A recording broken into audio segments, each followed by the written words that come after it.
I'm not really sure why there are so many people that are afraid to visit Mexico. I am sure that much of the fear is perpetuated by the media. Perhaps one is afraid of getting caught in the crossfire of a cartel hit. Well, I don't think I need to remind anybody about the random killings that have been occurring in Canada or the US. Perhaps people are afraid that they are going to be robbed. Like there hasn't been petty crime in other popular tourist destinations, like Rome or Paris, for years and years. Then there are those that come to Mexico but stay at all-inclusive hotels and don't dare venture off the property.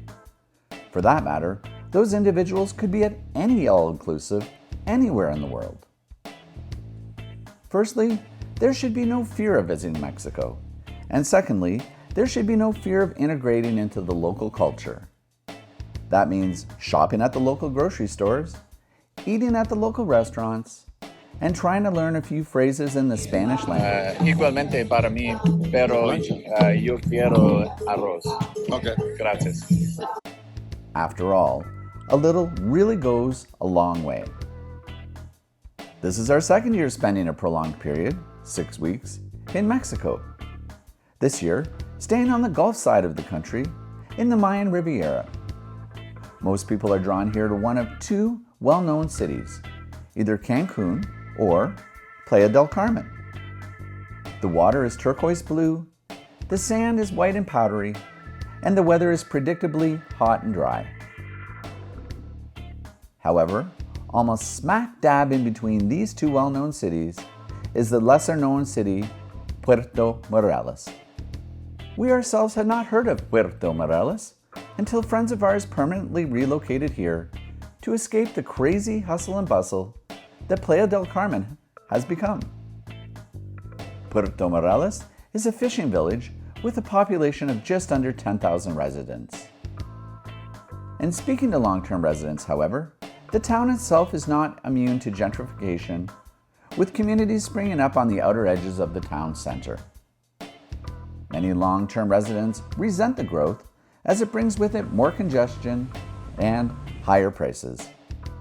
But when the word gets out about a cheap community with a true Mexican flavor and beaches that are as nice as its neighbors to the north and south, Playa and Cancun, one can only expect that secret won't last forever.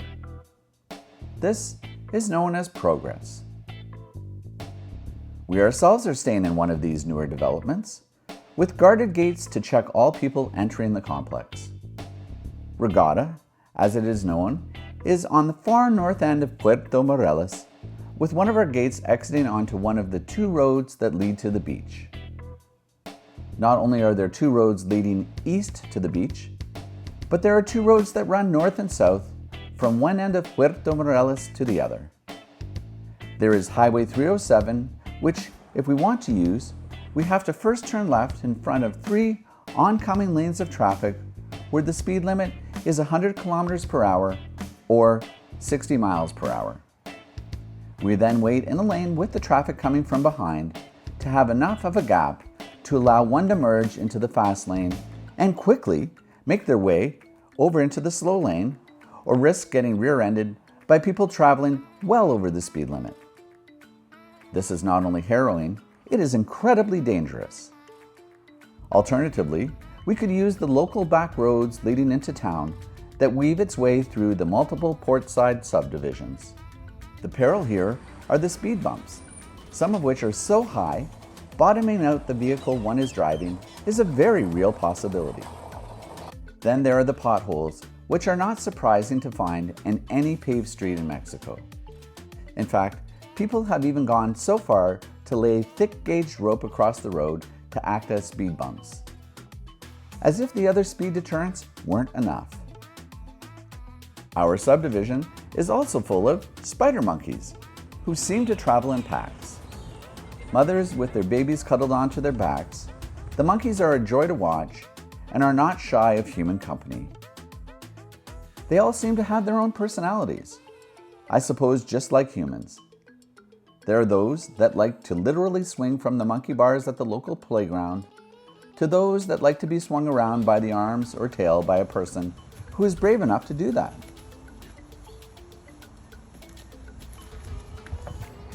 There are those that like to cartwheel across the streets, and those that comedically run upright like someone who has just stolen something and is running from the law.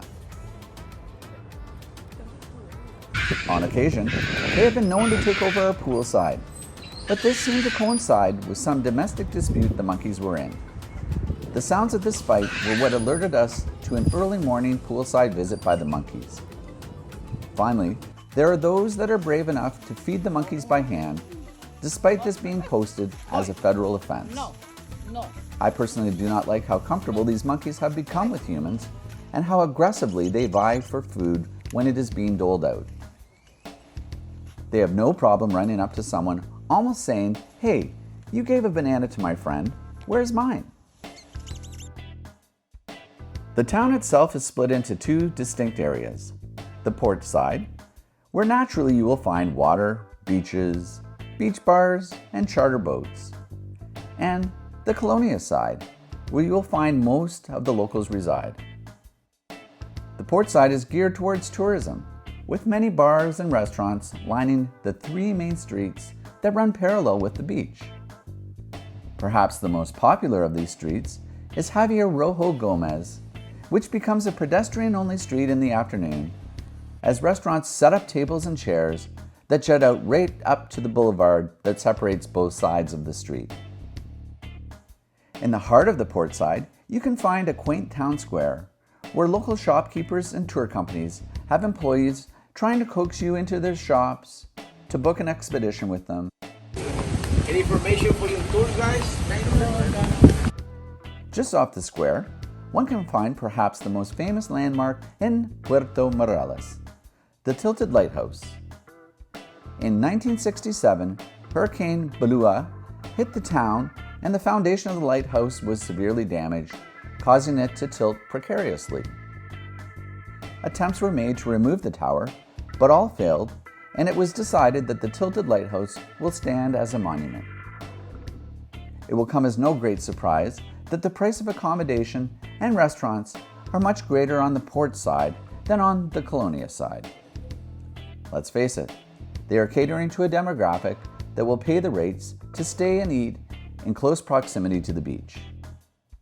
There's a sizable and elegant Chedraui grocery store within walking distance of the downtown, aptly named Chedraui Selecto. There are of course corner stores such as Oxxo, Six, and surprisingly, 7-Eleven. We will get into the grocery shopping in a later episode as well. The Colonia side is a fair distance away from the port side, with two primary roads traveling up to Highway 307. The distance from the primary Puerto Morelos roundabout to the Puerto Morelos port is about 2.7 kilometers or about 1.67 miles. Between the two areas lies nothing but mangrove bushes, jungles, and marshland. One can pass under the highway at the Puerto Morelos roundabout as 307 overpasses this busy intersection. The other option to get from one side of the highway to the other is a pedestrian crossover. However, depending on where in Puerto Morelos you are located, this could mean walking a fair distance down the highway as cars, trucks, buses, and motorcycles whiz by at breakneck speeds. Without a car and not being located near to a pedestrian crossover or the pedestrian underpass means attempting to cross the highway. One can commonly see locals running to the safety of the middle median and waiting for a break in the traffic to complete their mission. Normally, these locals are traveling by colectivos, which are typically overly air-conditioned minivans and can be hailed by flagging one down by waving. Once in the colectivo, the rider informs the driver of the destination, and the fare is normally paid at the end and based upon the distance traveled. The Colonia side of Puerto Morelos is not as polished. It's busier and far more Mexican than the port side. For some, it may seem overwhelming to one's senses with noises from vehicles, music, and aromas coming from one of the many taco stands that cater to the locals. However, one should not fear visiting Colonia, as this is what Mexico really is all about. People will commonly smile as they pass and may even utter a buen dia or good day. This is how the real people live, not the romantic version of Puerto Morelos that the port side offers. There are many great restaurants on the Colonia side, and the cost of the restaurants are dramatically less. Getting there may not be easy, particularly if you are staying on the port side, but the trip is well worth making. They even play pickleball on this side, with many expats and locals playing every weekday beginning around 7:30 a.m. and carrying through to around noon. Yet another reason to come to the Colonia side. The beaches in Puerto Morelos are white and powdery, but are becoming marred by sargassum. This is a large, foul-smelling algae bloom that is washing up in the spring and summer along the Yucatan coastline between Cancun and Tulum and making the water nearly unswimmable. The algae's growth is cyclical and even beneficial in normal amounts. But the seaweed now comprises the world's largest algae bloom, and it isn't staying out in the ocean. Since 2011, vast quantities have washed up on the Caribbean coastline, from the Lesser Antilles to Mexico's Yucatan Peninsula. Many locals are concerned how it may affect the future of travel and tourism in this area. Some hotels are raking up the seaweed and having it trucked away, but I, like many, fear they are fighting a losing battle. One should also be aware walking the beaches can have a certain amount of shock value should one make their way as far down as Desires Resort, a clothing optional resort located by the public pier. There are cabanas on the beach for people to enjoy the coastline au naturel, but that doesn't prevent one from skinny dipping off the pier or dipping their foot in the ocean wearing nothing more than a hat and a smile. I found none of this offensive, but people with small children may want to avoid this section of the beach or risk exposure to more than one bargain for it.